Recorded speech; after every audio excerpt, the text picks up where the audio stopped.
There is no shortage of people who believe Washington is not listening to their concerns, their fears, and their desires. Add this agency to that list. Now, I too interested in CMRS presumption. Let me begin by, yeah, all right. That's off to the Wireless Bureau for that one. Let me begin by welcoming any first-time guests to the Commission. We're grateful for you being here. Look forward to your questions, but before opening it up to the floor, I did have a few brief remarks that I'd like to offer. First, today the FCC voted to restore the light touch, market-oriented framework that has governed the Internet for most of its existence. I believe, and the public record shows, that this light touch approach is best calibrated to preserve a free and open Internet while at the same time promoting infrastructure investment and innovation. With the adoption of today's order, consumers and innovators will still be free to go where they want and do what they want online. At the same time, by removing heavy-handed regulations that stand in the way of deploying digital infrastructure, especially in rural and low-income urban areas, I'm also confident that more consumers will enjoy better, faster, and cheaper Internet access. Now, our decision today was important, and it caps off an extremely productive year here at the FCC. Since January, we have been working hard to promote innovation and investment, to update our rules to match the modern communications marketplace, to protect consumers, and to promote public safety. And with this being my last press conference of 2017, I wanted to briefly take stock of just a few of the steps that we have taken as part of that agenda. We advanced Connect America Fund Phase 2 and Mobility Fund Phase 2 to spur billions of dollars in investment that will connect unserved rural communities and bridge the digital divide. We adopted rules to give carriers more flexibility to block unwanted robocalls, the #1 source of consumer complaints to the Commission. We authorized a new television standard for next-generation broadcast television, which will open the door to a substantially improved free over-the-air TV broadcast service. We started approving the next generation of satellite constellations that aim to provide high-speed Internet access, especially to rural, remote, and tribal areas. We took numerous steps to promote accessibility for Americans with disabilities, from video relay service improvements to hearing aid compatibility. We modernized rules to make it easier for carriers to move from fading copper networks to next-generation fiber networks, speeding the transition from the old to the new. We made available 1,700 megahertz of high-frequency spectrum for terrestrial flexible wireless use to help pave the way for 5G networks and services. We assisted with hurricane response and recovery efforts, including by quickly providing almost $77 million in advanced funding to carriers in Puerto Rico and the U.S. Virgin Islands. At long last, we updated our media ownership rules to reflect the realities of the digital age. This morning, we approved a new Blue Alert EAS code to help protect our nation's law enforcement officers. And, as I started off with, we restored Internet freedom. Now, more important than recapping some of the year's biggest achievements, I want to thank the FCC staff that made this progress possible. For many years, I was once a staffer, and so I understand the sacrifice they make in order to help us promote the public interest. It has been my great honor this year to lead this remarkable team of public servants. I'm not the first among equals. I'm simply their equal. And I hope they deserve some very well-deserved time off take some well-deserved time off during the upcoming holiday season, and look forward to working with them in 2018. With that, I'd be happy to answer any questions that you might have. Monty? Got a question about the media ownership order, but I was hoping you could tell us some more about why we got evacuated. What happened? Unfortunately, I'm not at liberty to say. It was, as I said during the meeting, on the orders of the Federal Protective Service, and so I'd have to refer you to them for any questions you might have. Okay, and then on media ownership, a lot of people I've talked to in the broadcast industry have said they don't expect that NPRM to lead to any actual action, since it has no tentative conclusions, as you pointed out. Is the FCC going to ever take any action on that? Is it going to act on it before it does the quadrennial review next year? Well, I certainly respect the question, but we just adopted the Notice of Proposed Rulemaking, so I can't forecast if and when we're going to take action. As I said in my statement, our decisions are going to be guided by the facts that are in the record. We literally don't have a record yet, so unless and until that record develops, I can't forecast what, if any, action the agency might take. Thank you. Thanks, Kyle Daly, Bloomberg Law. So I was just wondering, it seems like the majority is really kind of seeking some flexibility on stuff like paid prioritization, zero rating, just based on your statements and on the draft order as well. But why was it important to end the bans on blocking and throttling? I mean, you said in your dissent to the 2015 order that the DC Circuit gave you guys a roadmap to workable rules, so why not follow the roadmap? Well, again, if you look at the order, if you look at my statement today, we all favor a free and open internet. The question is, what is the regulatory framework that is best calibrated to preserve those values of a free and open internet? And I expounded at length, quoting from Ben Thompson's Stratechery blog, in which he says that the question essentially is between ex-ante enforcement at the FCC using the sledgehammer of Title II versus ex-post enforcement from the Federal Trade Commission using the scalpel they have, which is unfair and deceptive trade authority, taking action against anti-competitive conduct and the like. His view, my view, and the view of the majority of the commissioners today is that the ex-post view, the Title I framework that we had for many years, is the best one to make sure that those cases don't materialize and to preserve that infrastructure investment incentive that we discussed at length today. Tara? Hi, Chairman Pai. Kind of a follow-up to Kyle's question on sort of zero rating and those types of behaviors. Telecom advocates have framed those kind of practices as often things that consumers want, such as not counting certain streaming toward data caps, things like that.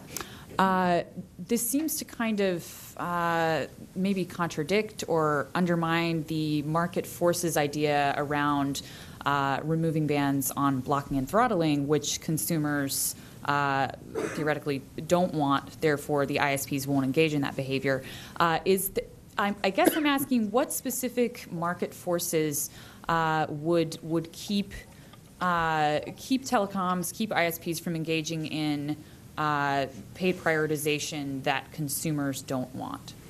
So using the paradigm that you just mentioned, the zero rating investigations, I mean, there's a great example of how you had a government regulator standing in the way of providers that wanted to distinguish themselves in a competitive marketplace, wireless carriers offering free data, against consumers who wanted to take advantage of that. And so I think it's telling that the first investigations that the FCC kicked off after adopting these heavy-handed rules was taking action to investigate free data offerings. I mean, that's exactly the wrong thing, I think, for the government to be doing, to be taking business models preemptively off the shelf and saying that, no, we are going to deny consumers the benefits of these offerings. Secondly, with respect to the second part of your component of your question, market forces. I mean, look at the wireless marketplace today. All the 4 major national carriers have unlimited data plans. They are all competing against each other, not just on the basis of price, which of course is a constant in any marketplace like this, but also on the basis of service offerings like free data or unlimited data plans. And to me, at least, that is a terrific check that serves consumers well and makes sure that we have a marketplace that I think is consistent with a free and open internet. Next question. Hi, Mr. Chairman. Hi. Brian Fung from the Washington Post. I'm wondering if you might be able to address the part of the order involving the finding that Section 706 is not a grant of authority. What gives you the confidence that a future FCC won't reverse that finding? And more broadly, can you just sort of comment on the constant back and forth that we've seen on net neutrality for the past more than a decade? So with respect to Section 706, I mean, obviously, we've released the order, the draft of the order 3 weeks in advance. So I mean, you can see the particulars about what our legal analysis is. And of course, in the interest of time, I'm not going to go through all of that, other than to say that Section 706, a majority of the Commission finds, is not an affirmative grant of regulatory authority. And that's a position I've taken consistently over the years. With respect to the back and forth, I mean, I would argue that the 2015 decision was the real break. I mean, from 1996 until 2015, we had a bipartisan consensus on light touch regulation that served us well. The real aberration was in 2015 when a majority of the Commission, under political pressure from the White House, decided to change course from its own proposal in May of 2014 and adopt these heavy-handed rules. So I'm confident that this bipartisan consensus to which we are returning is going to win the day, both in the court of public opinion and hopefully in Congress as well. Next question. Nathan Baca, ABC Hi. 7 News. Nice to meet you. Hi.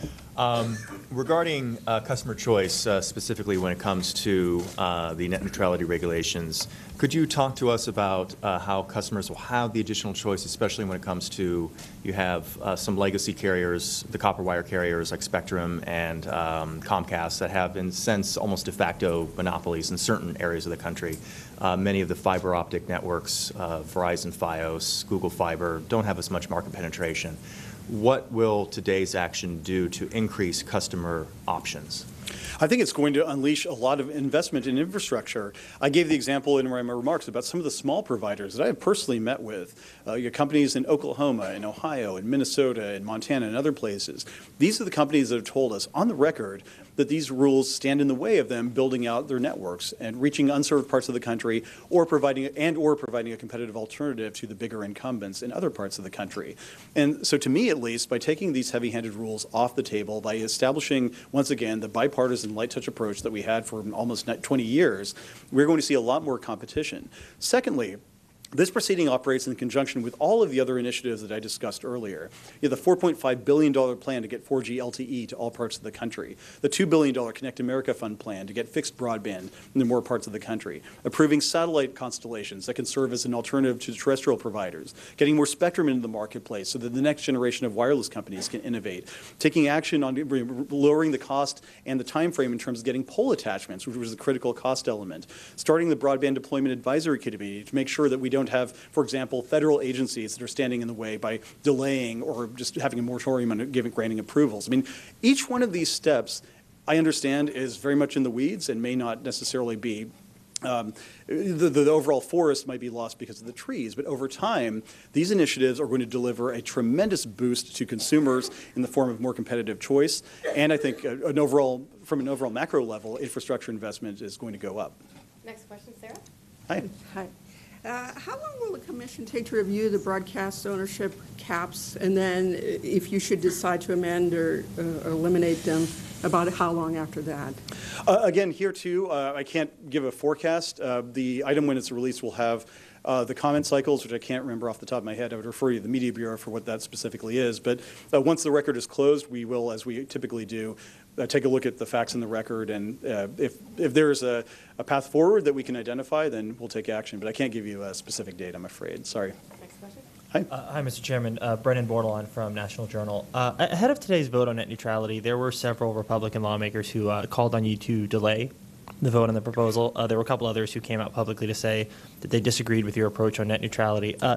Did they express those concerns to you before going public? And did they say anything about whether today's decision would in any way impact their reelection prospects next year? And I guess more generally, have you heard anything from Republicans on the Hill sort of griping about how this decision might cause them trouble at the ballot box next year? Absolutely not.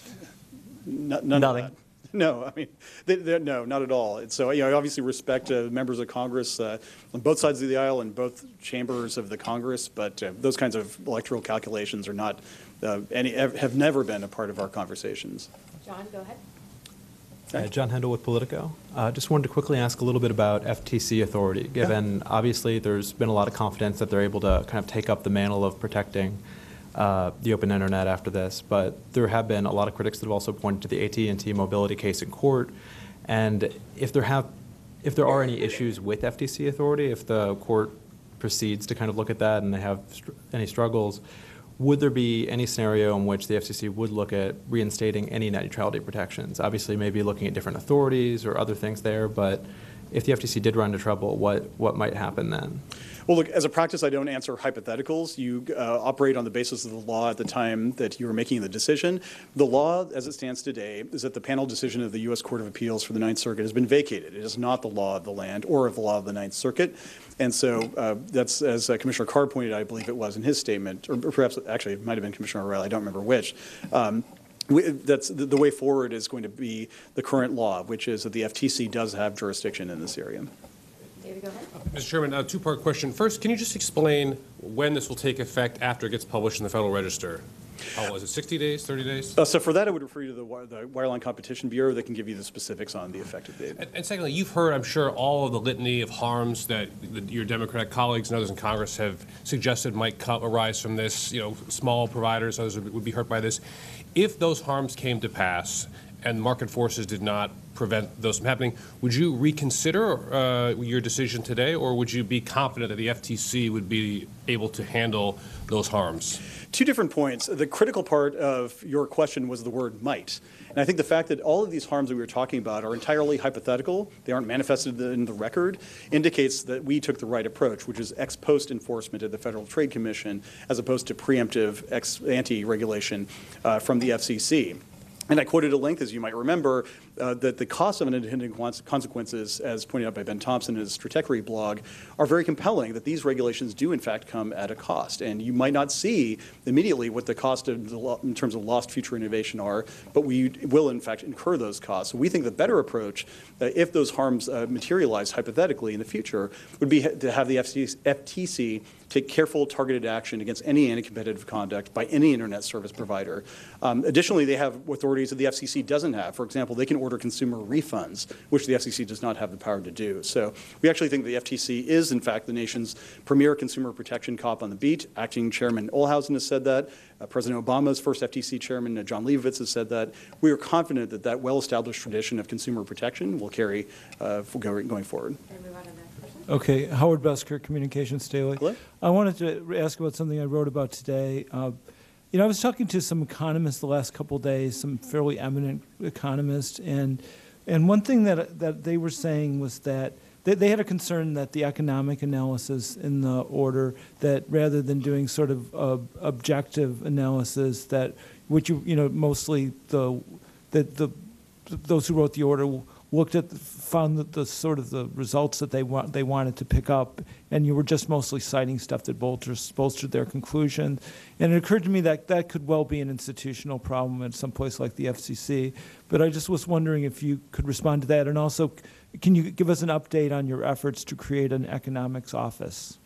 Sure. So with respect to the first, I would respectfully disagree with whoever it was that made that observation. And we relied on our economists to do very careful analysis of the facts in the record. And I think if you look at the draft order that we put out, which itself was an innovation that had never happened before at the FCC before I took office, and we made a careful assessment of the facts as it bared on the economic aspects of our decision. And I'm confident that either in the court of public opinion or actually a judicial tribunal, that reasonable people will see that we did try to soberly evaluate the various impacts of these rules over the past 2 years.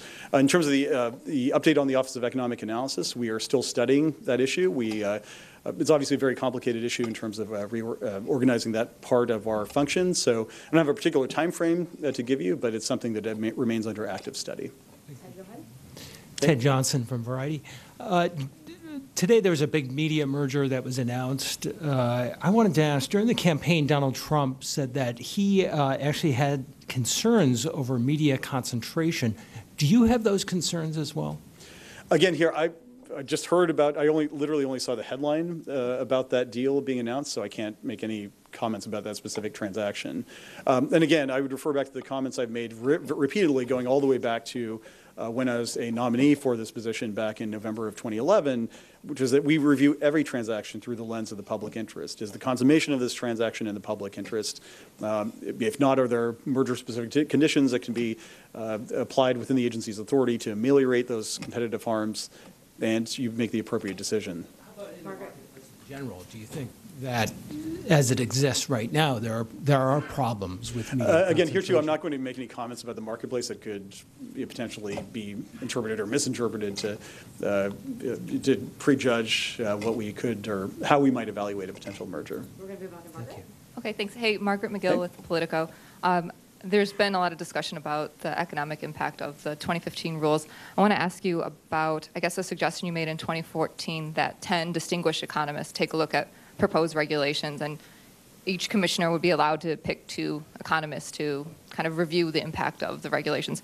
Why didn't you take that approach with this proposal? Well, we saw how that suggestion fared in the last administration. Go ahead, Celia. Do you have another question? But you're in charge now, so why not? Well, look at the order. I mean, that's all I would simply say is look at the order. We grappled with the facts in the record as it related to the economic aspects of a Title II regulation. So I'm confident, once again, that reasonable people will see that we conducted a sober analysis of those facts. Next question.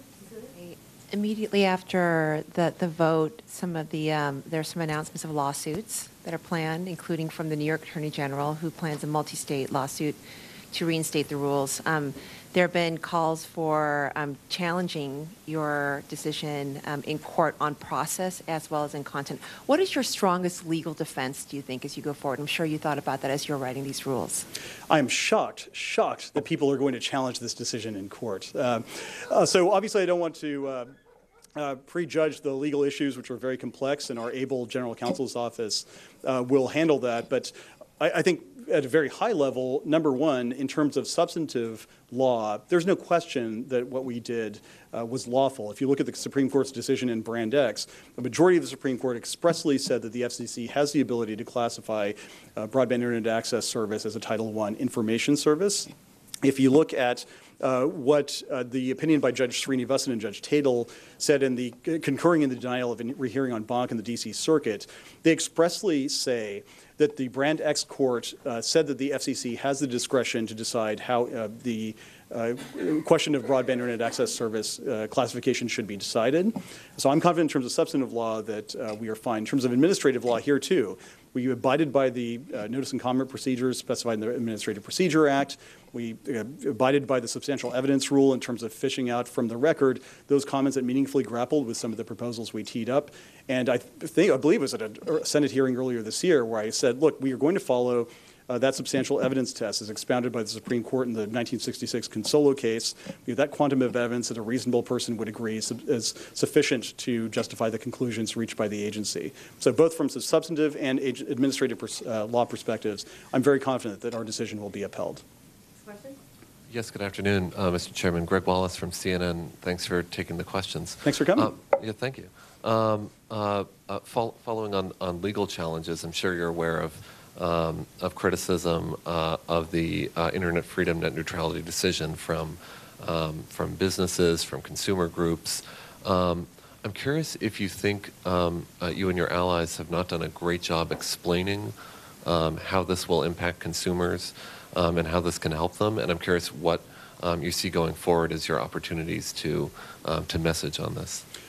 Look, we've consistently said from the beginning that repealing these heavy-handed rules would be good for consumers, good for competition, and good for entrepreneurs across the country.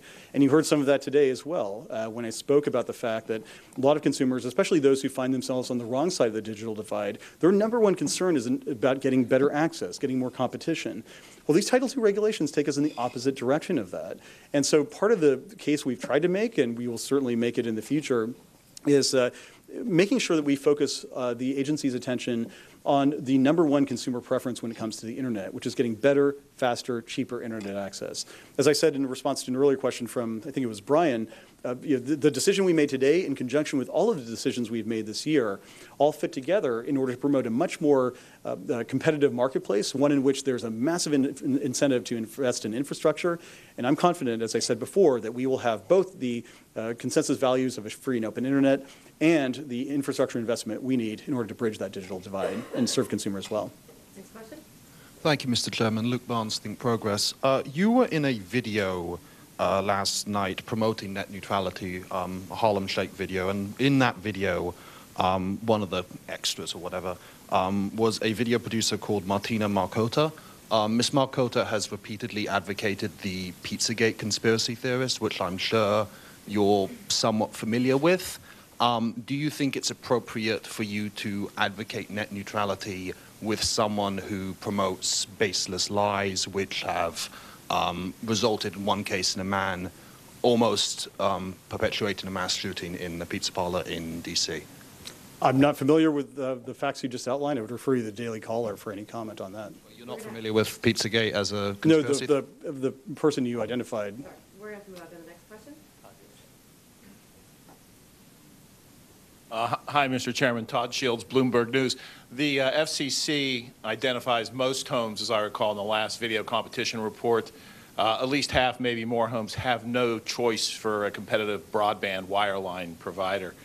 To what extent does that undermine the idea that people can switch if they have a problem with their broadband service? And does it undermine the logic for your rules that competition will be a salve to any problems we may see out there? Thank you. Look, the solution to the lack of competition is more competition. It's not preemptive regulation that ultimately deters more investment in high-speed networks.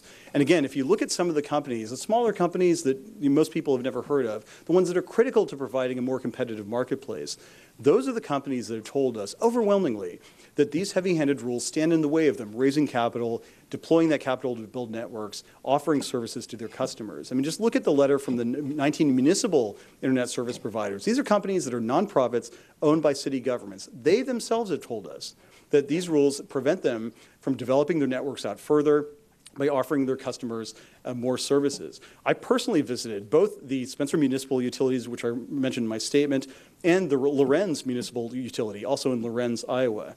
Those two companies themselves told me, again, city-owned nonprofits, that they would love to be able to build out their network further and make more robust service offerings, but they simply don't feel that these Title II regulations enable them to do that. So my point is simply, if we return to the bipartisan light touch framework, we're going to see much more competition in the years to come. We've got time for a few more questions. Hi, Ollie Breland with The Hill. The question I had was, I was hoping, could you walk us through how your moves on the net neutrality order today are going to make it easier for smaller broadband companies to enter the competition? On an abstract level, that argument makes sense, but ostensibly we would have had better competition prior to 2015, but the broadband landscape was still dominated by the same players back then. So look, prior to 2015, what we were seeing is, well, let me answer the question this way. So going forward, the light touch approach we think is the one that is best calibrated, as I said, to preserve the free and open internet, but to give those smaller companies a much stronger incentive to invest in infrastructure. Well, why is that? I'll give you an example, and you might have seen, well, if you haven't seen, I would commend to your attention the statement I put out last Thursday, when I spoke to some of these small providers. One of the providers, I believe it was called Schoberg's in Minnesota, expressly said that he had a bank increase his interest rate, the rate at which you'd be able to get capital, specifically because of the regulatory uncertainty created by these rules. I talked to another provider that said that these rules had required him to hire a lawyer and to try to figure out how these regulations would apply to his business. I mean, a number of other companies with similar stories. These are the companies that are least able to withstand the regulatory compliance burdens that we have placed on them. So if you want more competition, which I think all of us do, if you want the smaller providers to be an alternative, which I think all of us do, then it's incumbent upon the agency to have a light touch framework that gives them a business case for deployment. Remember, some of these smaller companies, I mean, they're deploying in rural areas and low-income urban areas, parts of the country where the business case for deployment is already pretty difficult. The more heavily you regulate something in that environment, the less likely you're going to get that something. And that's exactly the approach we take with respect to broadband deployment. Next question. Hi, Chairman Pai. This is Kelsey Gervis with Law 360. I was wondering if you might be able to tell us whether the case pending before the Ninth Circuit, AT&T, it's FTC versus AT&T Mobility, whether that might change things as far as an FTC enforcement standpoint. No, as I said in response to a question, I think from David, that the panel decision in that case has been vacated. So the status quo is the law of the land, and that's the legal foundation upon which we are operating at this point.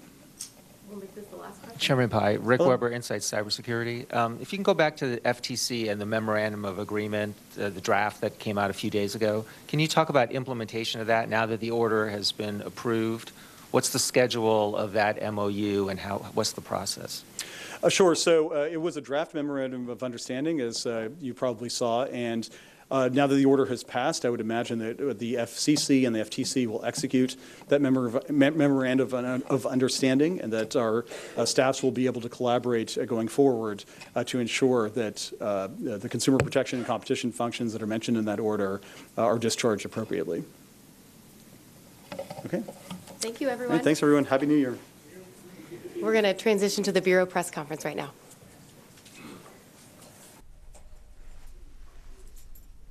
And we'll break away here.